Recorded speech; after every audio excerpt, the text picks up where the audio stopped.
شهر رمضان الذي أنزل فيه القرآن هدى للناس وبينات من الهدى والفرقان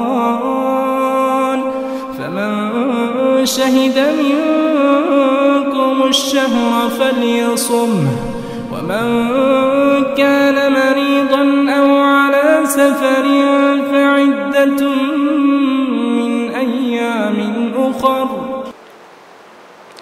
السلام علیکم ورحمۃ اللہ وبرکاتہ. قرآن حکیم کے چوتھے پارے کی تفسیر کا خلاصہ پیش کیا جا رہا ہے. بہت ہی اہم ہے, بہت غور سے سننے کی ضرورت ہے. رب تعالیٰ فرماتے ہیں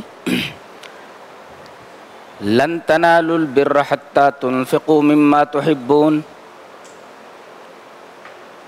تم جنت پا ہی نہیں سکتے جب تک کہ تم اپنا مال محبوب اللہ کی راہ میں نہ خرچ کرو.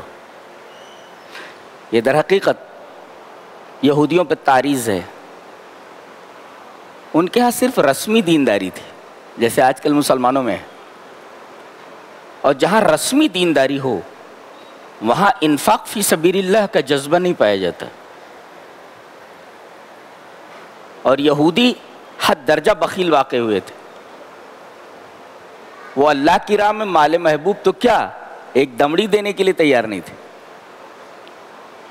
کہا جا رہا ہے تم بر کو نہیں پا سکتے.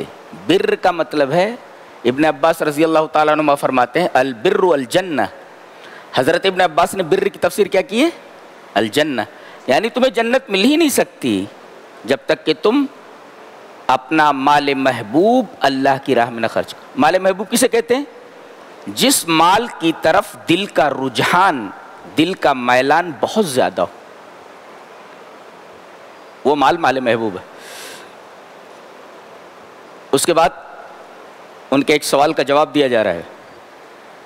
یہودیوں کا ایک سوال تھا کہ یہ کیسا نبی ہے, یہ تو کہتا ہے کہ میں دین ابراہیم کا متبع ہوں, دین ابراہیم کو فالو کرتا ہوں, جبکہ دین ابراہیم کے اندر ابراہیم علیہ السلام پر اونٹ کا گوشت حرام تھا اور یہ اونٹ کا گوشت کھاتا ہے. جواب دیا جا رہا ہے کل الطعام کان حلا لبنی اسرائیل الا ما حرم اسرائیل علی نفسہ من قبل ان تنزل التوراۃ. تم غلط بول رہے ہو. اونٹ کا گوشت حضرت ابراہیم علیہ السلام اور آپ کی امت پر حلال تھا. ان کے جو پوتے ہیں, حضرت ابراہیم علیہ السلام کے ایک بیٹے اسحاق ہیں جو سارہ سے ہیں, ان کے بیٹے حضرت یعقوب ہیں. تو حضرت ابراہیم علیہ السلام کے جو پوتے ہیں حضرت یعقوب, ان کا نام اسرائیل ہے. ہیبریو میں اسرائیل وہی معنی رکھتا ہے جو عبداللہ رکھتا ہے, اللہ کا بندہ. تو حضرت اسرائیل نے یعنی حضرت یعقوب نے ایک نظر مانی تھی کہ اے اللہ مجھے عرق النساء کی بیماری ہو گئی ہے, اگر یہ بیماری ٹھیک ہو جائے تو میں اونٹ کا گوشت نہیں کھاؤں گا.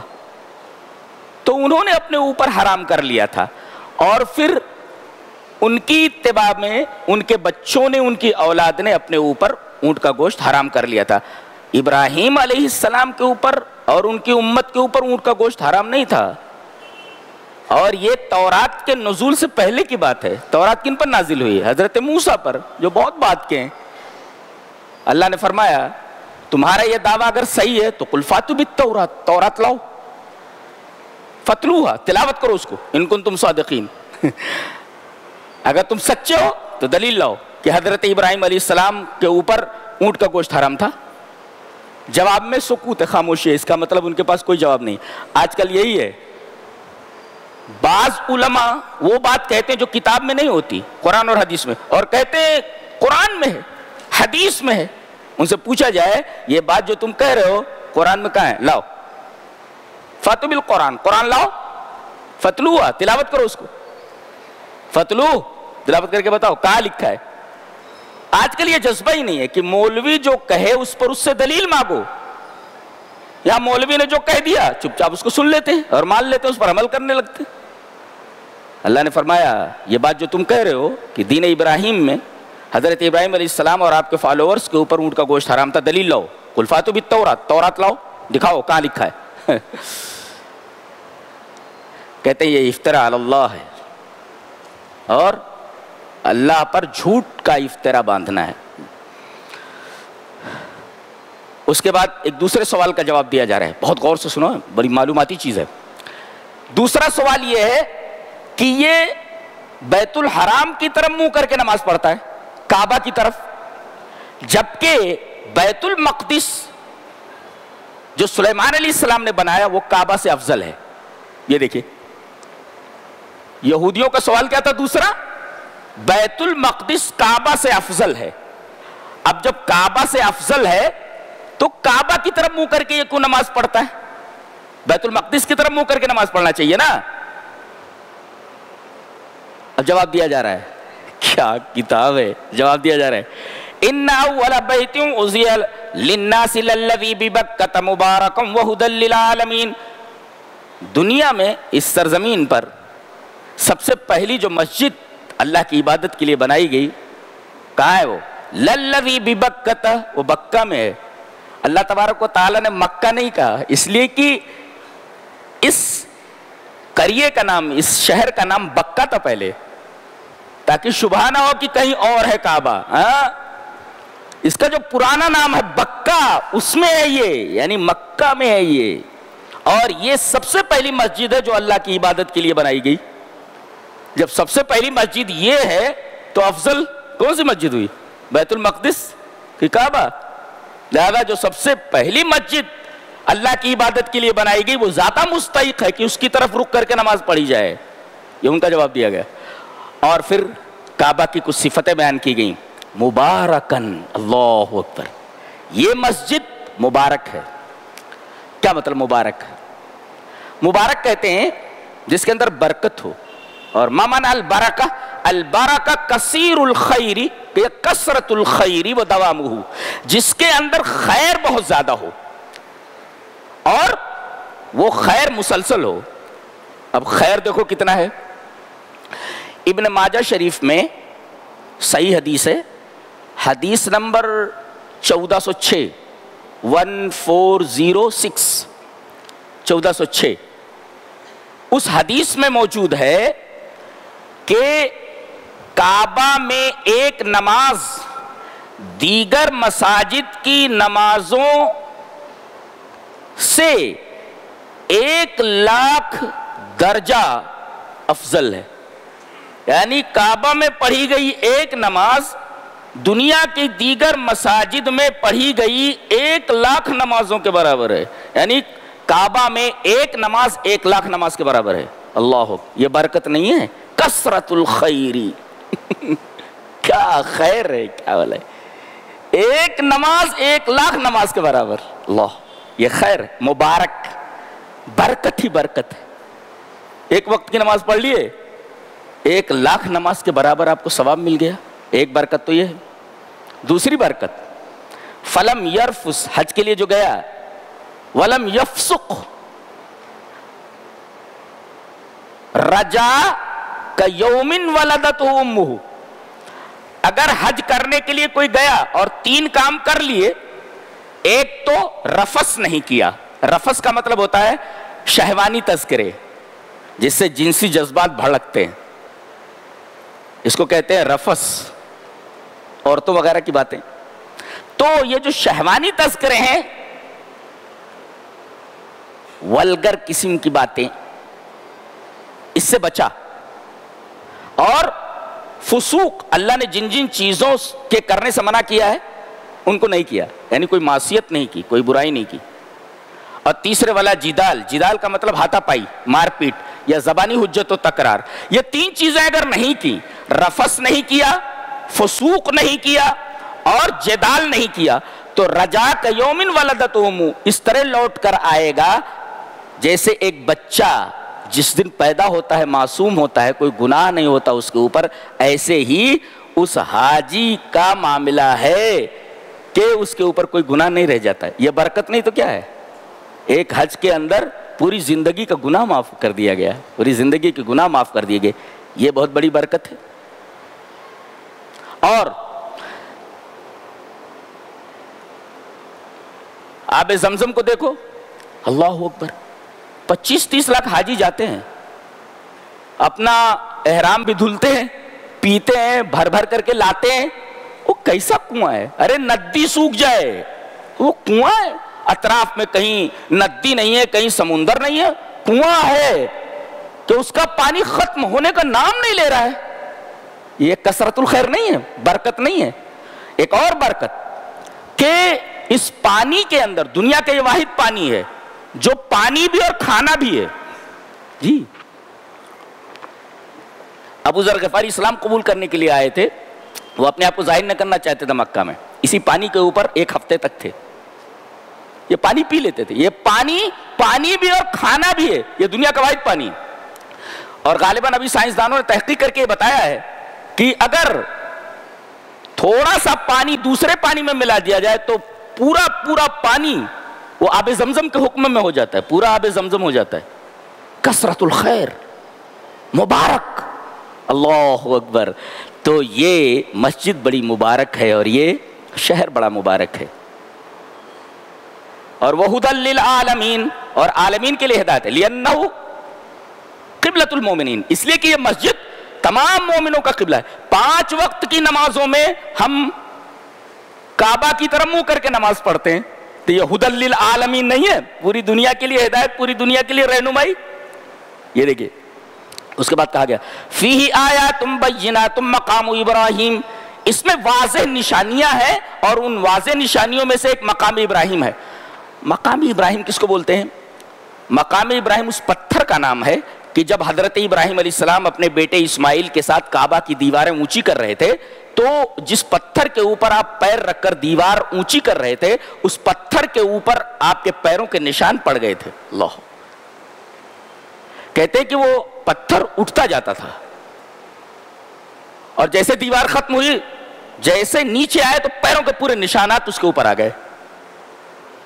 ابن کثیر کہتے ہیں کہ پہلے یہ پتھر کان ملتصقم بجدار البیت، خانہ کعبہ کی دیوار کے ساتھ لگا ہوا تھا یہ پتھر۔ حضرت عمر ابن خطاب رضی اللہ تعالیٰ عنہ نے اس کو وہاں سے ہٹا کر کے کہ تاکہ طواف کرنے والوں کو تکلیف نہ ہو، اس پتھر کو اٹھا کر کے ناحیت الشرق، مشرقی زاویے میں اس کو رکھ دیا، مشرقی کنارے میں رکھ دیا اس کو۔ یہ مقام ابراہیم ہے۔ یہ نشانی نہیں ہے کہ پتھر کے اوپر پیروں کے نشان بن جائے۔ اور ایک نشانی اور کہ اس گھر کی طرف جس نے بری نیت سے کوئی چیز کی، ایسے آدمی کو مٹا دیا جاتا ہے۔ ابرہہ کی مثال سامنے ہے، ہاتھیوں کا لشکر لے کر کے آیا تھا کعبہ ڈھانے کے لیے، وادی محصر میں پہنچا جہاں حاجی کو گزرنے نہیں دیا جاتا، بیریئر لگا ہوا وہاں سے ہٹ کر کے جاؤ، یہ مقام عذاب ہے۔ یہ یہیں پر پہنچا اور خانہ کعبہ تک پہنچنے سے پہلے ہی وادی محصر میں اللہ تبارک و تعالیٰ نے چڑیوں کو اس کے اوپر مسلط کر دیا، جنہوں نے چھوٹی چھوٹی کنکریوں کے ذریعے ہاتھیوں کے ساتھ اس پورے لشکر کو تباہ و برباد کر دیا۔ فیہ آیات بینات، اس کے اندر واضح نشانیاں ہیں۔ یہ سب نشانیاں ہیں، کیا کیا نشانیاں دیکھو گے آپ۔ ومن دخلہ کان آمنا، ایک اور صفت بیان کی گئی، جو اس میں داخل ہو جائے اسے امان ہے۔ کوئی قتل کر دیتا تھا اس میں گھس جاتا تھا، گھومتا رہتا تھا، اور مقتول کے وارثین دیکھتے رہتے تھے، ارے یہ قتل کر کے یہاں بیٹھا ہوا ہے، لیکن کچھ کر نہیں سکتے تھے، تو گویا قتل کر کے وہاں بیٹھا رہتا تھا اور کوئی اس کو ہاتھ بھی نہیں لگا سکتا تھا۔ کسی مفسر نے تفسیرہ کیا ہے، قد امن صیدہ واشجارہ، آدمی کو تو چھوڑو تکلیف پہنچانا، بلکہ اگر حدود حرم کے اندر کوئی جانور ہو تو اس کو وہاں سے بھگایا نہیں جا سکتا، بیٹھا ہوا تو اس کو بھگایا نہیں جاتا، وہاں کے درختوں کو کاٹا نہیں جاتا، وہاں شکار کرنا منع ہے۔ ومن دخلہ کان آمنا، جو یہاں داخل ہو گیا وہ امان میں آ گیا۔ آگے کہا گیا وَلِلَّهِ عَلَى النَّاسِ حِجُّ الْبَيْتِ مَنِ اسْتَطَاعَ إِلَيْهِ سَبِيلًا، اللہ جسے استطاعت دے اسے حج ضرور کرنا چاہیے۔ اس کی تفسیر کرتے ہوئے حضرت عمر ابن خطاب نے فرمایا من اطاق الحج فلم یحج، جس نے حج کی طاقت رکھی اور حج نہیں کیا فسواء علیہ مات یہودیا او نصرانیا، تو برابر ہے اس کے اوپر چاہے وہ یہودی ہو کر مرے چاہے نصرانی ہو کر مرے، لأنہ ینکر الحج، اس لیے کہ اس نے حج کا انکار کیا، ومن کفر فإن اللہ غنی عن العالمین، گویا وہ حج کا انکار کر رہا ہے کہ حج کی طاقت رکھتے ہوئے، پیسے رہتے ہوئے، صحت و عافیت کے ساتھ رہتے ہوئے حج نہیں کر رہا ہے، تو کفر کر رہا ہے وہ، ومن کفر، اللہ اکبر، اور کوئی نہ کرے تو اللہ تو بے نیاز ہے پورے عالم سے، فإن اللہ غنی عن العالمین، کرو گے تو تمہارا فائدہ ورنہ اللہ کو کیا فائدہ پہنچنے والا ہے، کیا بات ہے۔ اس کے بعد کہا گیا کہ تمہارے پیر نہ اکھڑیں، تمہارے دین میں تمہیں ثابت قدمی ملے اور دنیا میں بھی دشمنوں کے سامنے بھی تمہیں ثابت قدمی ملے۔ اگر یہ چیز حاصل ہو جائے تو سب کچھ حاصل ہو گیا۔ کب؟ جب 5 چیزیں پائی جائیں، بتایا جا رہا ہے آگے۔ اگر ثبات فی الدین چاہیے اور ثبات فی الدنیا چاہیے، دنیا کے معاملے میں اگر ثابت قدمی چاہیے اور دین کے معاملے میں بھی ثابت قدمی چاہیے تو 5 چیزیں کر لو۔ کیا بیان کیا گیا؟ 5 چیزیں کیا ہیں؟ تقوی، یا ایھا الذین آمنوا اتقوا اللہ حق تقاتہ ولا تموتن الا وانتم مسلمون۔ ایک تو تقوی، گنو 5 چیزیں۔ تقوی، واعتصموا بحبل اللہ جميعا، سب مل کر کے اللہ کی رسی کو مضبوطی سے تھام لو۔ اللہ کی رسی کتاب اور سنت۔ رسی کیسے بٹی جاتی ہے؟ ایک لٹ ایسے لے لیتے، پھر دوسری لٹ ایسے، پھر اس کا ایسے ایسے، یہ رسی ایسے ہوتی ہے نا۔ اس کا مطلب صرف قرآن نہیں ہے، قرآن کے ساتھ حدیث بھی ہے، ورنہ رسی نہیں ہوگی نا۔ رسی کیسے ہوگی؟ رسی ایسے بٹی جاتی ہے نا۔ دیکھو، ایک لٹ یہ لے لی اور ایک لٹ یہ ایسے، یہ رسی ہے یہ۔ تو ایک قرآن ہے، ایک حدیث ہے، کتاب و سنت۔ تو پہلے تقوی ہے، یا ایھا الذین آمنوا اتقوا اللہ، تقوی، اور دوسرے واعتصموا بحبل اللہ، اللہ کی رسی، التمسک بالکتاب والسنہ، قرآن و سنت کو مضبوطی سے پکڑو۔ اور تیسرے نمبر پہ ولا تفرقوا، جماعت کے ساتھ جڑے رہو، لزوم الجماع، جماعت کے ساتھ جڑے رہو، جی جماعت کے علماء کے ساتھ جڑے رہو، جماعت کے ساتھ جڑے رہو۔ 3 چیزیں ہو گئیں۔ اس کے بعد وَلْتَكُن مِّنكُمْ أُمَّةٌ يَدْعُونَ إِلَى الْخَيْرِ، بھلائی کا حکم دیتے رہو، برائیوں سے روکو، یہ 4تھی چیز ہے۔ اور وَلَا تَكُونُوا كَالَّذِينَ تَفَرَّقُوا، اور عدم الاختلاف فی الدین، دین میں اختلاف نہیں کرنا، بولے تو چھوٹی چھوٹی باتوں پر لڑنا منع کر دیا گیا۔ یہ 5 چیزیں اگر ہیں تو دین میں بھی آپ کو ثابت قدمی، ثبات کس کو بولتے ہیں؟ ثبات، اسٹیبلٹی، فرمنس، آدمی فرم ہو جاتا ہے، اسٹیبل ہو جاتا ہے، تو ثبات مینس اسٹیبلٹی، فرمنس۔ تو آدمی کو اسٹیبلٹی مل جاتی، فرمنس مل جاتا، جم جاتا، کندہ دین کے اندر اور دنیا کے اندر۔ یہ 5 چیزیں اگر آ جائیں تو یہاں بڑا بہترین نقطہ بیان کیا گیا ہے۔ یدعون الی الخیر، الی مانے تک، تک تو من ہونا چاہیے نا، ٹو، الی کا مطلب ہوتا ہے ٹو، تو فرام ہونا چاہیے نا، فرام کے بعد ٹو ہونا چاہیے نا۔ He went from Hyderabad to Bombay, تو گویا کہ فرام ہونا چاہیے نا، ٹو تک کے لیے، تو الی مانے تک۔ نقطہ یہ ہے کہ یہ خیر کی طرف بلاتے ہی نہیں، الی وہاں پہنچ کر خیر پہنچ دیتے ہیں، نہیں خیر پہنچاتے ہیں۔ وہ نہیں کہتے ہمارے پاس آؤ، بلکہ پہنچ کر کے خیر دیتے ہیں ان کو۔ اللہ اکبر، یہ کام۔ تو گویا کہ ہمیں خیر کی طرف بلانا ہی نہیں ہے فقط، بلکہ خیر کو لوگوں تک پہنچانا ہے جا جا کر کے۔ اور خیر مثلا الاسلام و شرائع، اسلام کی باتیں لوگوں تک پہنچ کر، بلا کر، ہر طریقے سے ان تک پہنچانا ہے۔ اس کے بعد کہا گیا قیامت کے دن یوم تبیض وجوہ وتسود وجوہ، اس دن قیامت کے دن کچھ چہرے سفید ہوں گے، کچھ کالے ہوں گے۔ ابن عباس نے اس کی تفسیر کی ہے تبیض وجوہ اہل السنہ وتسود وجوہ اہل البدع۔ قیامت کے دن اہل سنت کے جو سنت پر چلے ہیں، ہر آدمی اپنے آپ کو سنی کہہ رہا ہے، سنت اور اہل سنت کہہ رہا ہے، ارے بھائی نام سے کچھ نہیں ہوتا، دیکھا یہ جائے گا تم سنت پر کتنا چل رہے ہو۔ تو اہل السنہ کے چہرے قیامت کے دن بالکل بارونق ہوں گے، سفید ہوں گے، اور بدعتیوں کے چہرے کالے ہوں گے۔ یہ تفسیر اس آیت کریمہ کی ابن عباس نے کی ہے۔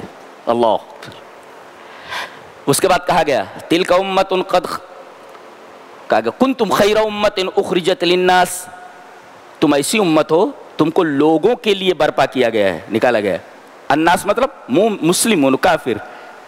گویا کہ آپ مسلموں تک بھی اسلام کی باتیں پیش کریں اور ان کی اصلاح کریں، اور کافروں تک بھی جو ڈینائر ہیں ان تک بھی اسلام کو لے جائیں. یہ کام نہیں ہو رہا ہے. یہ کام ہو رہا ہے لیکن بہت محدود پیمانے میں ہو رہا ہے، لمیٹڈ ایریاز میں ہو رہا ہے. یہ اس کام کو بڑھانا چاہیے. جی اور کیا کہا گیا؟ خیر امت ہو تم، سب سے بہترین امت. کیوں؟ تمہارے اندر دو صفتیں ہونی چاہیے، تامرون بالمعروف و تنہون عن المنکر، بھلائیوں کا حکم دینا، برائیوں سے روکنا. ایک مفسر لکھتا ہے کہ سبب الخیریت هو الامر بالمعروف والنہی عن المنکر، خیر ہونے کا سبب کیا ہے؟ بھلائی کا حکم دینا، برائی سے روکا. فاذا زالت الصفت زالت الخیریہ، اگر صفت ختم ہوگی تو خیریت ختم ہوگی. آج ہم جو لاج جوتے کھا رہے ہیں ہر جگہ، اس لیے کہ ہمارے اندر وہ صفت نہیں رہے گی، لہذا ہم خیر نہیں رہ گئے، خیریت ختم ہو گئی. اب جب خیریت ہے ہی نہیں تو دوسرے لوگ مار رہے ہیں، دوسرے لوگ تکلیف پہنچا رہے ہیں. پوری دنیا کے اندر ہم لوگ پریشان ہیں. اللہ. اس کے بعد یہودیوں کے بارے میں کہا رہا ہے ضربت علیہم الذلۃ وانما ثقفوا، اور کہا کہ ضربت علیہم المسکنہ. ایک ہوتا ہے ذلت اور ایک ہوتا ہے مسکنت. تو ذلت اور مسکنت کا ٹھپا لگا دیا گیا ہے. ٹھپا کا مطلب ہوتا ہے جیسے سکہ ہوتا ہے نا، سکہ، سکے کے اوپر ایسے مہر لگا دی، اسٹیمپ ہوتا ہے ایک طریقے کا. تو سکہ جہاں جاتا ہے اسٹیمپ اس سے الگ نہیں ہوتا. ایسے ہی ان کے اوپر ذلت کا اور مسکنت کا ٹھپا لگا دیا گیا. یہ دنیا میں کہیں رہیں یہ ذلیل رہیں گے اور مسکین رہیں گے. یہاں ٹھہر کر تھوڑی تفصیل کر لیتے. ذلت کا کیا مطلب ہے؟ دوسروں کی نگاہوں میں ذلیل ہونا. یہ جو لوگ ان کا ساتھ دے رہے ہیں، امریکہ ہو، برطانیہ ہو، ساتھ کیوں دے رہے ہیں؟ ذلیل سمجھتے ہیں ان کو، ذلیل سمجھ کر کے.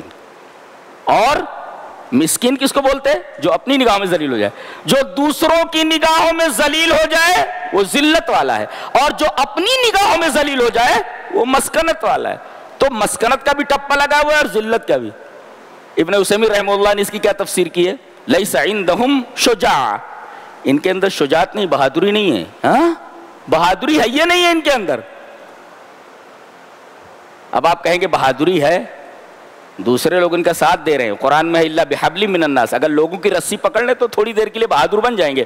تو بتایا گیا آگے الا بحبل من اللہ وحبل من الناس. انہوں نے لوگوں کی دم پکڑی ہوئی ہے، امریکہ کی دم پکڑے ہوئے ہیں. قرآن حکیم بولتا ہے یہ دم پکڑے ہوئے ہیں، اس وجہ سے تھوڑی دیر کے لیے بہادر بنے. یہ بہادر نہیں ہے. لیس عندہم شجاع، یہ ذلیل ہیں، یہ شجاعت ان کے اندر نہیں ہے. اور مسکنت لیس عندہم غنا، اس لیے کہ یہ اتنے بخیل ہیں، یہ ان کے اندر ایک دمڑی خرچ کرنے کی صلاحیت نہیں ہے. تو اصل غنا تو ہوتا ہے دل کا غنا. تو اللہ فرما رہا ہے یہ دل کے فقیر ہیں. کہا کہ المسکنت لیست الفقر، مسکنت فقر نہیں ہے، بل اظہار فقرہم، بلکہ فقر کا اظہار کرنا یہ مسکنت ہے. کیا مطلب؟ دنیا والوں سے کہتے رہے نحن مساکین، نحن مساکین، نحن بیگرز، ہم فقیر ہیں. ہم فقیر ہیں. پوری دنیا والوں سے کہتے ہیں ہم فقیر ہیں، ہمارے رہنے کے لیے کوئی جگہ ہونی چاہیے. بیچارے آج تک نہیں کرے. بل اظہار فقرہم، ابھی ان کے فقر کا اظہار، اب غریبی کا، محتاجی کا اظہار ختم نہیں ہوا ہے.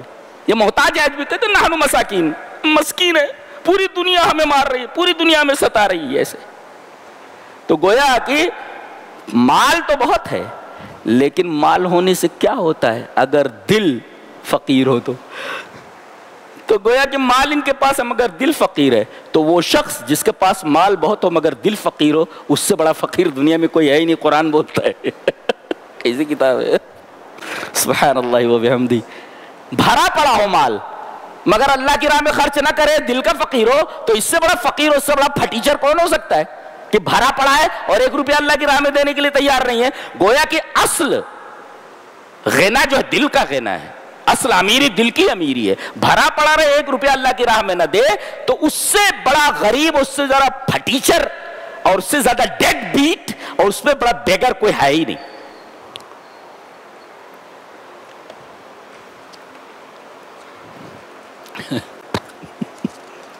سبحان اللہ و بحمدہ. کیا کتاب ہے، سبحان. مجھے بڑی محبت ہے اس کتاب سے. اور ساری چیزیں بیان بھی نہیں کر سکتے، ٹائم بھی نہیں رہتا ہے نا. خاص چیزیں بیان کر دیتا ہوں، ورنہ حقائق ایسے ہیں کہ بعض جو پڑھے لکھے نہیں ان کے اوپر سے چلی جائے گی چیز. تو جو سمجھ میں آ رہا ہے سمجھ لو. آگے فرمایا گیا وَإِن تَصْبِرُوا وَتَتَّقُوا لَا يَضُرُّكُمْ كَيْدُهُمْ شَيْئًا، تمہارے خلاف تمہارے دشمن پلاننگ کر رہے ہیں. قید مینس پلاننگ، مکر، پلاننگ کر رہے ہیں تمہیں مارنے کے لیے، تمہیں ستانے کے لیے. یہ تمہیں تکلیف نہیں پہنچا سکتے اگر دو چیزیں تمہارے اندر ہیں. تو بتایا جا رہا ہے وَإِن تَصْبِرُوا وَتَتَّقُوا لَا يَضُرُّكُمْ كَيْدُهُمْ شَيْئًا، ان کی جو یہ پلاننگ ہے تمہیں قطعاً نقصان نہیں پہنچا سکتی اگر تمہارے اندر دو چیزیں آ جائیں. تو ایک صبر ہے، دوسرے تقویٰ ہے. یہ دونوں چیزیں آنی چاہیے تمہارے. اگر یہ دو چیزیں پکڑ لو تو تمہیں تکلیف نہیں ہوگی. یہ بتا دیا. اس کے بعد 3 جنگیں ہیں.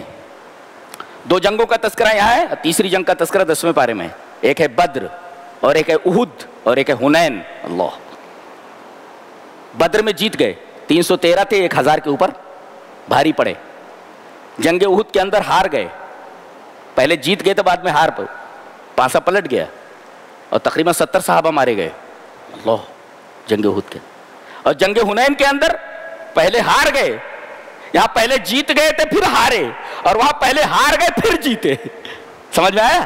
نہیں، جنگ بدر کے اندر پہلے ہی جیت گئے اور جنگ احد کے اندر پہلے جیتے بعد میں ہار گئے، اور جنگ حنین کے اندر پہلے ہار گئے پھر جیتے. یہ فرق ہے تینوں جنگوں میں. کیا بات تھی؟ بتایا گیا. قرآن نے بتایا کہ جنگ بدر کے اندر 2 چیزیں مسلمانوں کے پاس تھیں. اگرچہ ان کے پاس اسلحہ نہیں تھا، ان کے پاس افراد نہیں تھے، لڑنے والے کم تھے، سواریاں نہیں تھی، لیکن 2 چیزیں تھیں ان کے اندر. ایک تھا توکل علی اللہ، اللہ پر پورا بھروسہ، اور دوسرے اطاعت رسول. یہ دونوں چیزیں تھیں، لہذا جیت گئے. اور جنگ احد کے اندر توکل علی اللہ تو تھا مگر اطاعت رسول سے چوک ہو گئی. اطاعت رسول نہیں کر سکے. یہ جبل عینین پر نبی کریم صلی اللہ علیہ وسلم فرمایا تھا یہاں 40 آدمی برابر پہرا دیتے رہیں، ہٹنا نہیں. اب جب یہاں فتح ہو گئی، جیت گئے مسلمان، غنیمہ غنیمہ، اور اجتہادی غلطی ہوئی، جان بوجھ کر نہیں کیا غلطی انہوں نے، اجتہادی غلطی ہوئی کہ فتح ہو گئی، اب یہاں بیٹھے رہنے سے کیا فائدہ ہے، چلو دوسرے لوگ مال کھینچ رہے ہیں ہم لوگ بھی کھینچ لیتے ہیں تھوڑا. اب وہ سب اتارا ہے. حضرت خالد بن ولید نگاہ میں رکھے ہوئے تو اس کمزور پوائنٹ کو، ویک پوائنٹ تھا وہ. اور جیسے ہی کچھ لوگ اترے، تھوڑے سے باقی رہ گئے، یوں ایسے گھوم کر آئے اور باقی جتنے لوگ تھے سب کے سر کاٹ دیے، اور پیچھے کی طرف سے مسلمان جو مال غنیمت لوٹ رہے تھے ان کے اوپر حملہ آور ہوئے، اور چشم زدن کے اندر تقریباً 70 صحابہ مارے گئے. اللہ، یہ ٹیکٹک تھی جنگی. خالد بن ولید رضی اللہ تعالیٰ ابھی ایمان نہیں لائے تھے، پورا جنگ کا پانسا پلٹ دیا. کیا انداز تھا لڑنے کا. جو ویک پوائنٹ نبی کریم صلی اللہ علیہ وسلم نے سمجھا تھا وہی ویک پوائنٹ ان کی نگاہوں میں تھا. یہ ویک پوائنٹ ہے یہ جی. تو ہار گئے، پہلے جیت گئے بعد میں ہار گئے، اس لیے کہ یہاں اطاعت رسول نہیں تھا. نبی نے کہا تھا ہٹنا نہیں، ہٹ گئے. اور اختلاف بھی کر لیا، بعض کہتے مت جاؤ، کہتے نہیں جانا ہے، اختلاف بھی ہو گیا. وَعَصَيْتُمْ، اور رسول کی نافرمانی ہو گئی یہاں. اچھا، جنگ حنین میں کیا تھا؟ علامہ احسان علیہ زیر کہتے ہیں کہ جیسے ہی 12,000 کا یہ لشکر، وہ 10,000 جو آیا تھا مکہ میں، 2,000 اور آگے تھے ساتھ میں، تو یہ 12,000 کا لشکر جیسے ہی وادی حنین میں اترا، وہاں بیٹھے ہوئے کمین گاہوں کے اندر جو تیر انداز تھے، وہاں کے قبیلے حوازن کے لوگ جو ہے بڑے بہترین تیر انداز تھے، بڑے قدر انداز تھے. ان کو تیروں کی باڑ پر رکھ لیا. ان کے گھوڑے روکو تو رک نہیں رہے تھے، سب بھاگ رہے تھے گھوڑے. نبی کریم صلی اللہ علیہ وسلم آواز دے رہے ہیں کہاں جا رہے ہو. نبی کریم صلی اللہ علیہ وسلم کے پاس صرف حضرت ابو بکر کھڑے ہوئے ہیں اور تھوڑی دور پر حضرت عمر کھڑے ہوئے ہیں، 2-4 صحابہ اور بقیہ سب بھاگ لیے. گھوڑوں کی باگیں کھینچ رہے، گھوڑے نہیں رک رہے. اتنی کثرت سے تیر برسائے گئے، اتنی کثرت سے تیر برسائے گئے. کیوں؟ اذ اعجبتکم کثرتکم، تمہیں اپنی کثرت پر ناز ہو گیا تھا. توکل علی اللہ کہاں رہ گیا جب کثرت پر ناز ہو گیا؟ تو یہاں توکل علی اللہ نہیں تھا. اور جیسے ہی نبی کریم صلی اللہ علیہ وسلم نے فرمایا انا النبی لا کذب انا ابن عبد المطلب، بتاؤ پہلے کمانڈر بھاگتا ہے بعد میں فوج بھاگتی ہے.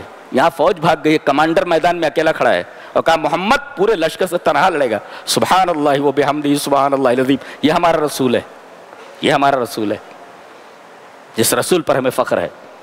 تنہا میدان جنگ میں کھڑا ہوا ہے، فوج بھاگ گئی ہے، کمانڈر کھڑا ہوا ہے. اللہ، ایسا کمانڈر ہونا چاہیے. سبحان اللہ. پھر دیکھا انہوں نے، ارے نبی میدان جنگ میں کھڑا ہے تنہا. انہوں نے گھوڑوں کو یوں موڑا اور اس کے بعد نبی کریم صلی اللہ علیہ وسلم کے پاس سب کے سب آ گئے.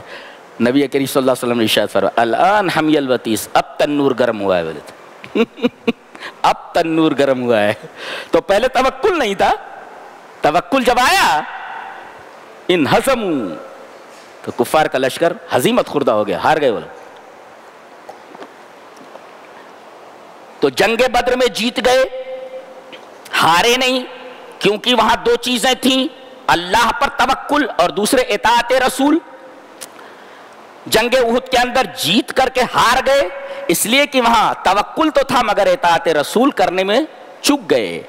اور جنگ حنین کے اندر توکل ہی نہیں تھا، انہیں اپنی کثرت پر ناز ہو گیا تھا، لہذا پہلے ہار گئے، بعد میں توکل آیا، پھر جیت گئے. یہ تینوں جنگیں ہیں، اچھی طرح ذہن میں رکھا جائے.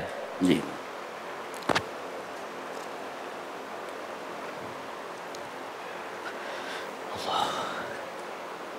کہتے وَسَارِعُوا إِلَىٰ مَغْفِرَةٍ مِّن رَّبِّكُمْ وَجَنَّةٍ. ہر چیز میں رک کر کے دیکھنا چاہیے، دھیرے چلنا چاہیے. عجلت اسلام میں ناپسندیدہ ہے، یہاں تک کہ نماز میں بھی دوڑ کر کے نہیں آنا چاہیے. ابو بکرہ نماز میں دوڑ کر کے آئے تھے نا، نبی کریم صلی اللہ علیہ وسلم کا احساس ہو گیا، آپ نے فرمایا من السائی، یہ دوڑتا ہوا کون نماز میں شامل ہوا ہے؟ ابو بکرہ نے کہا اللہ کے رسول میں. کہا کہ سکینت اور وقار کے ساتھ آیا کرو، جتنا ملے اتنا پڑھ لو اور جو نہ ملے اس کو پورا کر لو. نماز تک میں سکینت ہے، آرام سے. لیکن یہ جنت میں پہنچنے کے لیے کوئی رفتار مقرر نہیں کی گئی. ہر جگہ رفتار مقرر ہے، مگر جنت کے لیے مسابقت کرنے میں، ریس کرنے میں رفتار مقرر نہیں کی گئی. کسی بھی رفتار سے جا سکتے ہو. اوکے، یہاں کیمرے نہیں لگے ہیں کہ تمہاری رفتار کو چیک کیا جا رہا ہو. ہر جگہ کیمرے لگے ہوئے ہیں جو آپ کی رفتار کو چیک کر رہے ہیں. لیکن جنت کی طرف جانے والا راستہ، اس پر کوئی بھی کیمرہ لگا ہوا نہیں ہے. کتنی سپیڈ میں جانا چاہے تو چلے جاؤ، ایکسیڈنٹ ہوتا ہی نہیں. وہی کہا جا رہا ہے وَسَارِعُوا، ریس کرو، بہت تیزی سے جاؤ. وَسَارِعُوا، اس راستے پر کوئی کیمرہ لگا ہوا نہیں ہے، بالکل کھلا راستہ ہے، چلتے چلے جاؤ. اسپیڈ اسپیڈ اینڈ اسپیڈ، کوئی کیمرہ نہیں ہے. فرمایا گیا جو لوگ برائی کر لیتے ہیں، گناہ ہو جاتا ہے، اللہ کو یاد کرتے ہیں اور استغفار کرتے ہیں. اللہ فرما رہا ہے وَمَن يَغْفِرُ الذُّنُوبَ إِلَّا اللَّهُ، مجھ سے معافی مانگتے ہیں گناہوں کی تو اللہ کے علاوہ کون ہے جو گناہوں کو بخشے. کیا شان ہے بولنے کی. اللہ میرا رب کتنا مہربان ہے. اللہ وَلَمْ يُصِرُّوا، لیکن اصرار نہیں کرنا چاہیے. گناہ کو اپنا پیشہ نہیں بنا لینا چاہیے. گناہ پر گناہ، گناہ پر گناہ، گناہ پر گناہ. ہو گیا ہو گیا، معافی مانگ لو، اللہ معاف کر دے گا. اصرار نہیں کرنا. کسی نے بہت اچھا لکھا ہے، تعجب اس بات پر نہیں ہے، عجیب یہ نہیں ہے کہ تم کسی دن گر گئے، عجیب یہ ہے کہ گرنے کے بعد تم اٹھ نہیں پائے. تو گر جاؤ تو کم سے کم اٹھو. گرے ہی کیوں ہو؟ وہ پی رہے شرابی ہے تو پی ہی رہا ہے، گرا ہے تو گرا ہی پڑا ہے.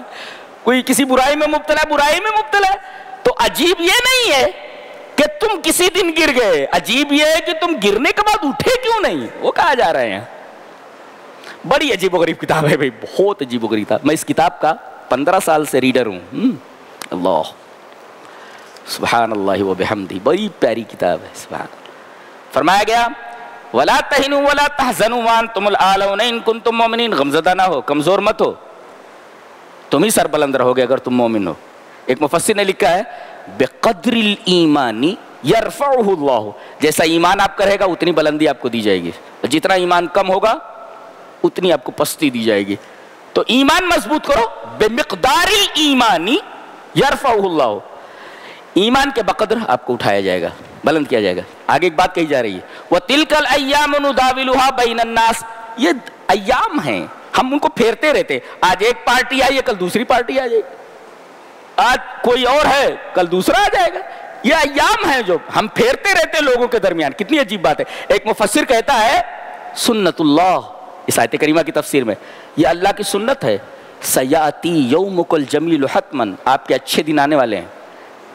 سیاتی یومک الجمیل حتمن، آپ کے اچھے دن آنے والے ہیں. اس لیے کہ یہ ایام پھر رہے ہیں نا، ایام رکے نہیں ہیں. اور ایک نے کہا لا تشمت بغیرک، لا تشمت بغیرک الایام تنتقم، کسی کو مصیبت میں دیکھ کر کے ہنسو نہیں، کسی کی مصیبت دیکھ کر کے خوش مت ہو. بعض لوگ کسی کو تکلیف میں دیکھتے تو مزے لیتے, ارے دیکھو تکلیف میں مبتلا ہے, تو دیکھو کسی کو تکلیف میں دیکھ کر کے خوش مت ہو. لا تشمت بغیرک, الایام تنتقم, یہ زمانہ انتقام لیتا ہے, کبھی تمہارے اوپر بھی آ جائے گا تو کیسے ہنسو گے تم؟ کیا بات ہے, سبحان اللہ.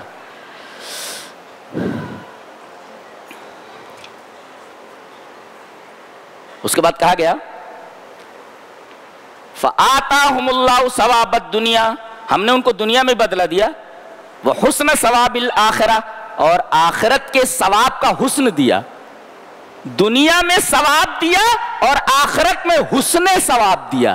دیکھو دنیا کے اندر بدلہ دینے کی بات آئی تو حسن نہیں کہا گیا, لیکن آخرت کے ثواب دینے کی بات آئی تو حسن کہا. اس کا مطلب دنیا میں جتنی چیزیں نعمتیں مل رہی ہیں وہ حسین نہیں, اچھی نہیں ہیں. جنت میں آؤ ساری نعمتیں انتہائی حسین ہیں. اسی وجہ سے دنیا کے بدلے کی بات آئی تو وہاں حسن نہیں ہے, بلکہ جہاں آخرت کی بات آئی وہاں حسن ہے. گویا کہ جنت کی نعمتوں کے مقابلے میں یہاں کی جتنی نعمتیں ہیں سب کی سب حسین کہنے کے لائق ہی نہیں ہیں, حسین نہیں کہا جا سکتا ان کو. اللہ اکبر. تو حسین چیزوں کی طلب میں لگ جاؤ, کیا بات, سبحان اللہ.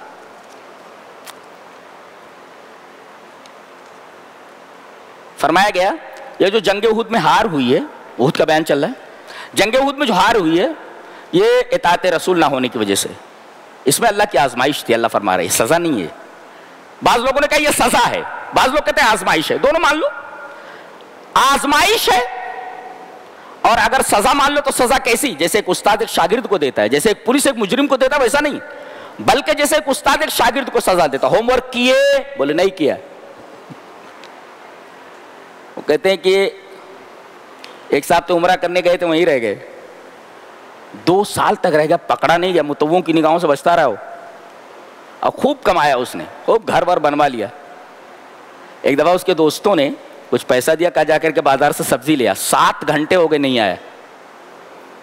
ان لوگوں نے کھانا وانا کھا لیا, اپنی ڈیوٹی پر چلے گئے. بعد میں اس کا فون آیا, یعنی لوگوں نے کہا بھائی کہاں ہے تو؟ بولے بمبئی ایئرپورٹ پہ ہوں. بولے بمبئی کہاں پہنچ گیا؟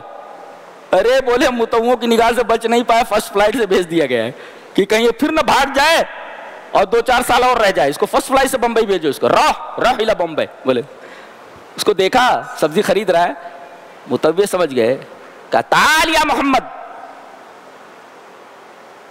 نبی کے نام سے بلاتے, اس کا نام معلوم نہیں ہوتا.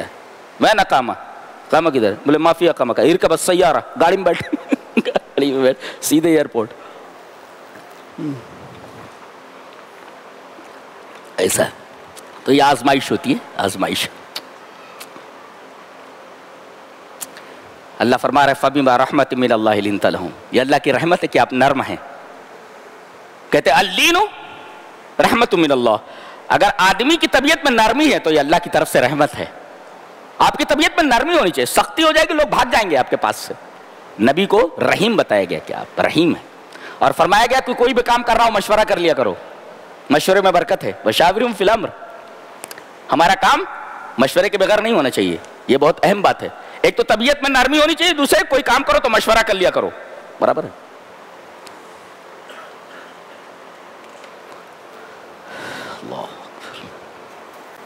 اللہ اکبر. شہیدوں کا بیان ہے, بہت غور سے سنو, ایک دم متوجہ, سانس روک لو, اس کے بعد بیان کرتا ہوں. روکے سانس. وَلَا تَحْسَبَنَّ الَّذِينَ قُتِلُوا فِي سَبِيلِ اللَّهِ أَمْوَاتًا. مقام شہادت کا تصور, اسلام میں شہادت کا تصور کیا ہے؟ جو لوگ اللہ کی راہ میں قتل کر دیے گئے انہیں مردہ مت کہو. ایک چیز تو یہ پہلی چیز, یہ پہلا مقام ہے ان کا. مر کر کے بھی زندہ ہیں, مر گئے وہ, جان تو نکل گئی نا, لیکن اللہ فرما رہا ہے انہیں مردہ نہ کہو. اچھا کیا ہے پھر یہ؟ بل احیاء, زندہ ہیں وہ. زندگی کیسی ہے؟ تمہاری زندگی نہیں ہے, کوئی اعلیٰ قسم کی زندگی ہے, تم شعور بھی نہیں کر سکتے, سمجھ میں نہیں ہے, تو انہیں مردہ مت کہو. ایک احیاء, زندہ ہیں, زندگی کیسی ہے معلوم نہیں. عند ربہم, تیسرے یہ اپنے رب کے پاس ہیں. یہ اپنے رب کے پاس ہیں. کیا؟ عرش کے نیچے قندیلیں لٹک رہی ہیں, اور شہداء کی روحوں کو سبز پرندوں کے اندر رکھ دیا گیا جوف میں، اور یہ دن بھر گھومتے رہتے ہیں کہاں؟ جنت میں، کھاتے پیتے رہتے ہیں. اور اس کے بعد جب شام ہوتی ہے، جنت میں بھی شام ہوتی ہے، اے جنت کی شام کیا بولتے اے. اور قندیلیں جو لٹک رہی ہیں عرش سے، اس میں جا کر بسیرا کرتے ہیں.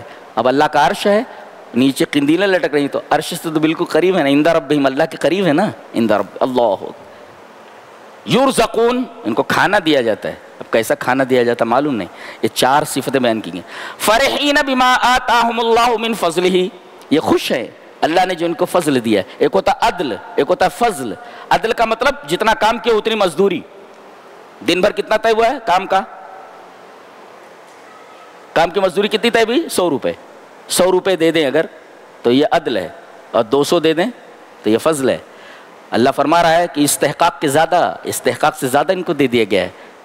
عدل تو کیا ہی گیا مگر فضل کیا گیا ان کے ساتھ. فرحین، یہ خوش ہیں. یہ اللہ نے، اچھا یہ خوش ہیں مگر ماتم کر رہے ہیں لوگ، وہ خوش نہیں ہیں. یہ خوش ہیں، شہید ہیں، حضرت حسین ہیں، حضرت حسن ہیں، سب شہید ہیں. یہ خوش ہیں مگر یہ ماتم کرنے والے خوش نہیں بیچاری. عجیب و غریب بات بولے تو. فرحین بما آتاہم اللہ من فضلہ، اللہ نے جو انہیں فضل عطا کیا اس پر یہ خوش ہیں. یہ اچھا. وَيَسْتَبْشِرُونَ بِالَّذِينَ لَمْ يَلْحَقُوا بِهِم مِّن خَلْفِهِمْ أَلَّا خَوْفٌ عَلَيْهِمْ وَلَا هُمْ يَحْزَنُونَ يَسْتَبْشِرُونَ بِنِعْمَةٍ مِّنَ اللَّهِ وَفَضْلٍ وَأَنَّ اللَّهَ لَا يُضِيعُ أَجْرَ الْمُؤْمِنِينَ. خوش ہیں اللہ نے جو فضل دیا. وَيَسْتَبْشِرُونَ، اور خوش ہو رہے ہیں کس بات پر؟ ان لوگوں کی طرف سے خوش ہو رہے ہیں. لم يلحقوا بهم من خلفهم، جن کو چھوڑ کر گئے ہیں وہ اپنے پیچھے، اور جو دین کے کام میں لگے ہوئے ہیں. یہ تو دین ہی کے لیے مرے ہیں نا، دین کے لیے شہید ہوئے ہیں. اور اللہ نے انہیں بتایا ہے کہ جن کو تم پیچھے چھوڑ کر کے آئے، تمہاری بیٹی، تمہارا بیٹا، تمہارے رشتہ دار، تمہارے دوست، تمہارا باپ، تمہارے رشتہ دار، سب اسی کام میں لگے ہوئے ہیں، دین کے کام میں. اللہ کے دین کے لیے تم نے جان دی نا، تو یہ لوگ میرے دین کے کام میں لگے ہوئے ہیں تو وہ خوش ہو رہے ہیں. آ جاؤ آ جاؤ، ہم تو آ گئے. ہم نے اپنی آنکھوں سے اللہ کی نعمت دیکھ لی ہے. بنعمت من اللہ، اللہ کی نعمت ہم نے اپنی آنکھوں سے دیکھ لیا ہے. اب ہم تو سن رہے ہیں نا کہ اللہ کی نعمت کیا ہے، اللہ کا فضل کیا ہے، پتہ نہیں. شہیدوں نے دیکھ لیا ہے اللہ کی نعمت کیا ہے اور اللہ کا فضل کیا ہے. اور وہ خوش ہو رہے ہیں کہ میرے بعد میرے پیچھے جو لوگ دین کا کام کر رہے ہیں، ہم لوگ دین کے لیے مر کر آ گئے، جو لوگ دین کے کام میں لگے ہوئے ہیں ان پر خوش ہو رہے ہیں ان کی طرف سے کہ ہم نے تو اللہ کی نعمت دیکھ لی ہے، اللہ کا فضل دیکھ لیا ہے. تم کب آ رہے ہو؟ آ جاؤ، نعمتیں تیار ہیں تمہارے لیے، اللہ کا فضل تمہارے لیے تیار ہے. استبشرون بنعمت من اللہ وفضل. دین کے لیے ہم لوگ مر کر آ گئے، تم لوگ دین کے کاموں میں لگے ہوئے ہو. آ جاؤ، ہم نے اللہ کی نعمت اپنی آنکھوں سے دیکھ لی، اللہ کا فضل اپنی آنکھوں سے دیکھ لیا. تم بھی آ جاؤ، اللہ کی یہ نعمتیں تمہاری منتظر ہیں، اللہ کا یہ فضل تمہارا منتظر ہے. اور اللہ خوف علیہم ولا هم يحزنون، تمہیں کوئی خوف نہیں، تمہیں کوئی غم نہیں. دنیا میں تمہیں بہت ڈرایا گیا، دنیا میں تمہیں بہت تکلیف دی گئی، حزن دیا گیا. آ جاؤ، یہاں کوئی خوف نہیں ہے، کوئی غم نہیں. سبحان اللہ و بحمدہ، سبحان اللہ.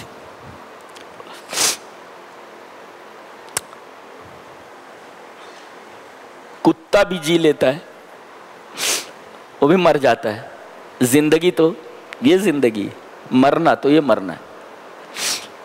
کسی مفسر نے بہت اچھا لکھا ہے، کہتا ہے شہید میں اور موت مرنے والے میں فرق سمجھتے ہو؟ ان الشہید، شہید نے اپنی جان سونپ دی، سلم نفسہ، دے دیا اس نے. اور والمیت اخذت منہ روحہ والموت واحد، دونوں مرے ہیں، موت تو ایک ہی ہے، لیکن ایک نے بڑھ کر کے اپنی جان دے دی اور ایک کی جان نکال دی گئی. ایک نے دے دیا اور ایک سے لے لیا گیا، تو دونوں میں فرق نہیں ہے. شہید نے اپنی جان دے دی، لے میرے رب تیری راہ میں میری جان قربان ہے، دے دیا اس نے، اور ایک مرنے والا ہے اس سے تو لے لیا گیا. تو یہ دینے والا لینے والا لیا جانے والا دونوں میں فرق نہیں ہے، موت ایک ہی ہے مگر دونوں میں کتنا فرق ہے، اور اس فرق کو یہاں بیان کر دیا گیا. کتنی صفتیں ہیں، یہ مرے نہیں، ان کو مردہ نہیں کہہ سکتے آپ.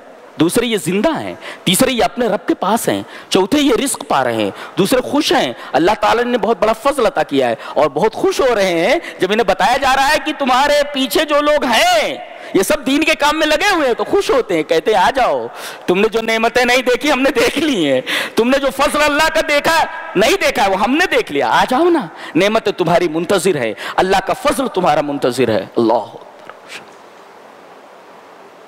یہ دیکھ چکے ہیں سب، ہم لوگوں کو دیکھنا ہے تو دین کا کام کریں گے نا. ہاں دین کا کام کریں.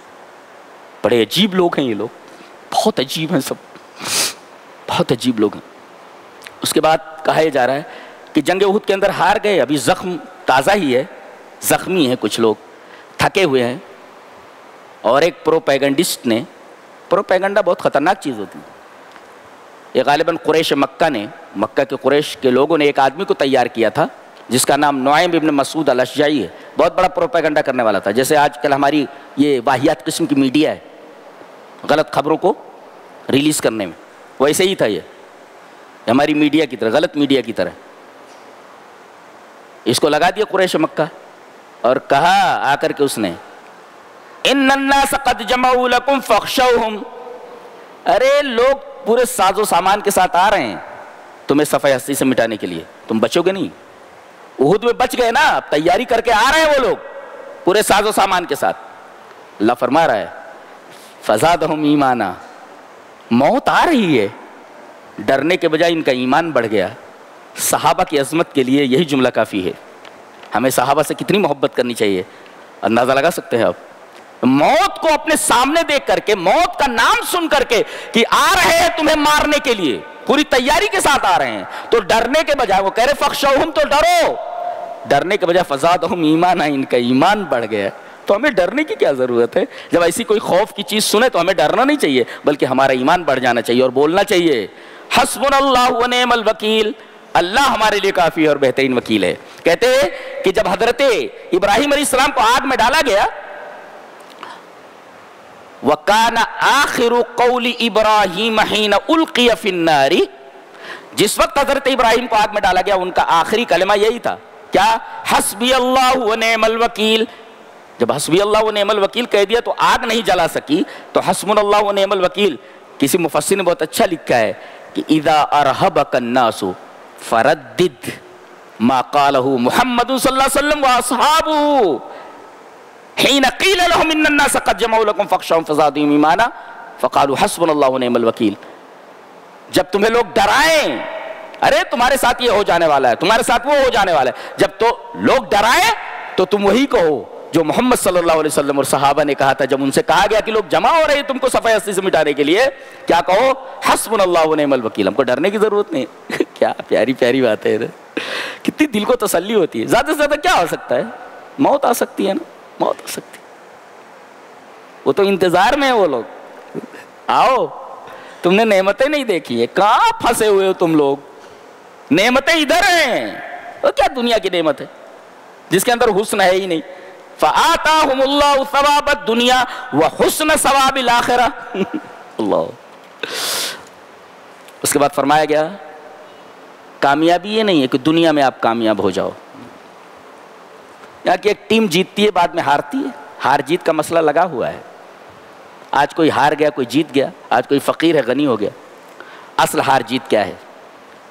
قیامت کی ہار جیت ہے. وہاں جو ایک دفعہ ہار گیا ہمیشہ کے لیے ہار گیا، جو جیت گیا ہمیشہ کے لیے جیت گیا. نو آپشن، تیسرا کوئی آپشن نہیں ہے، تیسرا کوئی آپشن نہیں. فرمایا گیا لو کل نفس ذائقۃ الموت، ایک دن سے سب کو مرنا ہے. اللہ فرما رہے وَإِنَّمَا تُوَفَّوْنَ أُجُورَكُمْ يَوْمَ الْقِيَامَةِ، تمہیں قیامت کے دن پورا پورا بدلہ دیا جانے والا ہے. تو فَمَنْ زُحْزِحَ عَنِ النَّارِ وَأُدْخِلَ الْجَنَّةَ فَقَدْ فَازَ، جو جہنم سے بچا لیا گیا اور جنت میں داخل کر دیا گیا، در حقیقت وہی کامیاب ہوا. He became successful. حقیقت میں وہی ہوا. کون کامیاب ہوا؟ فقط فاز. جو جہنم سے بچا لیا گیا اور جنت میں داخل فقط فاز، وہ کامیاب ہو گیا. وَمَا الْحَيَاةُ الدُّنْيَا إِلَّا مَتَاعُ الْغُرُورِ. دنیا کی زندگی جس پر الجھو، ارے یہ دھوکے کی سامان، دھوکے کی ٹٹی ہے، دھوکے سامان نہیں ہے، دھوکے میں ڈالا ہوا ہے شیطان نے تم کو. 60-65 سال کے بعد کہانی ختم تمہاری. The story is going to finish. The story is going to finish. باقی کہاں رہو گے تم؟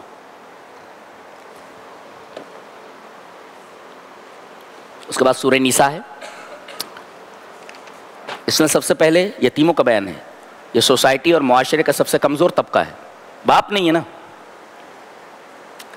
کہا گیا کہ ان کے ساتھ حسن سلوک کرو، حسن سلوک کرو ان کے ساتھ. اگر کوئی آدمی یتیموں کے ساتھ حسن سلوک کرے، نبی کریم صلی اللہ علیہ وسلم نے فرمایا میرے ساتھ جنت میں اس طرح آئے گا. آپ نے دونوں انگلیوں کو سبابہ اور وسطیٰ کو ملا کر کے بتایا، اتنا قریب ہوگا میرے. یہ معاشرے کا سب سے کمزور طبقہ ہے. اور اس میں بتایا گیا کہ جب سب سے کمزور طبقے کی کوئی امداد کرتا ہے تو اس سے اوپر کے طبقے کی ضرور امداد کرے گا اللہ، یہ بتایا گیا. اس کے بعد فرمایا گیا کہ توبہ ان کی نہیں ہے جو گناہ کرتے رہتے ہیں، بلکہ توبہ کن کی ہے؟ وَلَيْسَتِ التَّوْبَةُ لِلَّذِينَ يَعْمَلُونَ السَّيِّئَاتِ. توبہ ان کی نہیں ہے جو گناہ کرتے رہتے ہیں. حَتَّى إِذَا حَضَرَ أَحَدَهُمُ الْمَوْتُ قَالَ إِنِّي تُبْتُ الْآنَ. فرشتے کو دیکھ لیا تو کہتے ہیں اب ایمان لائے. فرشتے کو دیکھ لینے کے بعد ایمان وہ توبہ معتبر نہیں ہے، ایمان معتبر نہیں ہے، توبہ معتبر نہیں ہے. جب تک فرشتہ دکھتا نہیں. ابھی یہ دکھائی نہیں دے رہے نا، یہ دکھائی دیں گے ایک دن، یہ دکھائی دینے والے. تو فرشتہ دکھائی جب دے جائے، جب تک دکھائی نہیں دے رہا ہے تب تک توبہ کا دروازہ کھلا ہے. دکھائی دے گیا توبہ کا دروازہ سلامڈ شٹ، بند ہو گیا. تو